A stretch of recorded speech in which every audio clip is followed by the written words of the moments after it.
কেন্দ্রীয় কর্মসূচির অংশ হিসেবে বাংলাদেশ জামায়াতে ইসলামী রংপুর মহানগর পেশাজীবী থানা ২ এর গণসংযোগ পক্ষ উপলক্ষে দাওয়াতি সভা অনুষ্ঠিত হয়েছে। শনিবার রাতে রংপুর নগরীর হাজীপাড়া তানজিমুল উম্মাহ মাদ্রাসার হলরুমে এ সভা অনুষ্ঠিত হয়। এতে প্রধান অতিথি হিসেবে বক্তব্য রাখেন বাংলাদেশ জামায়াতে ইসলামী রংপুর মহানগর শাখার সহকারী সেক্রেটারি আল আমিন হাসান। পেশাজীবী থানার আমির অধ্যাপক গোলাম মুস্তফার সভাপতিত্বে ও সেক্রেটারি মশিউর রহমানের সঞ্চালনায় সভায় অন্যান্যদের মধ্যে বক্তব্য রাখেন পেশাজীবী থানা ২ এর তালিমুল কোরআন বিভাগ সেক্রেটারি রুহুল আমিন, তানজিমুল উম্মাহ মাদ্রাসার হাজীপাড়া শাখা প্রধান রিয়াজুল ইসলাম সহ আরও অনেকে। এখানে যারা উপস্থিত, জামাত ইসলামের দাওয়াতি সভা বা সহযোগী সমাবেশ যারা সহযোগী হয়েছি, এই দাওয়াতি পক্ষ আমাদের 11 এপ্রিল থেকে 25 এপ্রিল 15 দিন ব্যাপী একটি দাওয়াতি পক্ষ জামাত ইসলাম পালন করেছে। যদিও কেন্দ্র ঘোষিত কর্মসূচি আরো 3 দিন বর্ধিত করা হয়েছে 30 তারিখ পর্যন্ত। আমরা যারা দাওয়াত প্রাপ্ত হয়েছি বা দাওয়াতি কাজে অংশগ্রহণ করেছি, দাওয়াতি কাজ বাংলাদেশ জামাত ইসলামী একটি ইসলামী আন্দোলনের নিত্য নৈমিত্তিক কাজ। এই কাজটি জামাত ইসলামী প্রতিদিনেই একজন জামাত ইসলামের কর্মীর প্রতিদিনের একটি কাজ। তারপরে জামাত ইসলামী আনুষ্ঠানিকভাবে প্রতি বছরই এই কাজটি পক্ষ হিসেবে পালন করে থাকে। কিন্তু দুঃখের বিষয় হলো সত্য, আমরা বিগত 15টি বছর এই পক্ষের কাজটি আমরা আনুষ্ঠানিকভাবে করতে পারিনি। আলহামদুলিল্লাহ, আল্লাহ রাব্বুল আলামিন আমাদেরকে এবছর এই কাজটা আনুষ্ঠানিকভাবেই শুধু নয়, অনেক বিশেষ করে বিভিন্ন উৎসব উদ্দীপনার মধ্য দিয়ে এবং খুব ভালোভাবে আমরা এটা পালন করতে পেরেছি আলহামদুলিল্লাহ।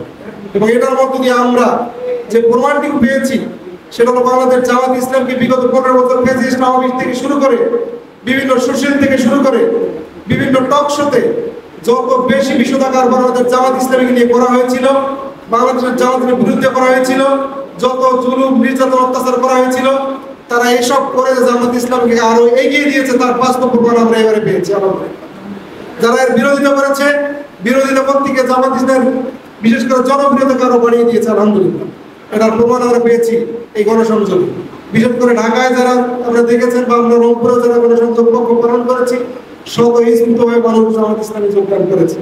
এর একটি কারণ ইমাম ইবনে তাইমিয়া বলেছিলেন যে প্রকৃত ইসলামী আন্দোলন কোনটি, ইসলামী দল কোনটি, তাকে জিজ্ঞেস করা হয়েছিল।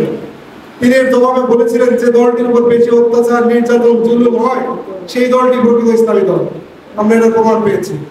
আজকে আপনারা যারা নতুন এই দলে সম্পৃক্ত হয়েছেন, যোগদান করেছেন, তাদেরকে আমি বলতে চাই, তাদেরকে ক্লিয়ার করতে চাই, জামাত ইসলাম যদি নিছক একটি রাজনৈতিক দল হিসেবে বা প্রেক্ষাপট চেঞ্জের কারণে জামাত ইসলামে আসাটা জরুরি মনে করে বা কোনো ভুল বুঝে এখানে এসে থাকেন, তাহলে আপনারা ভুল করেছেন।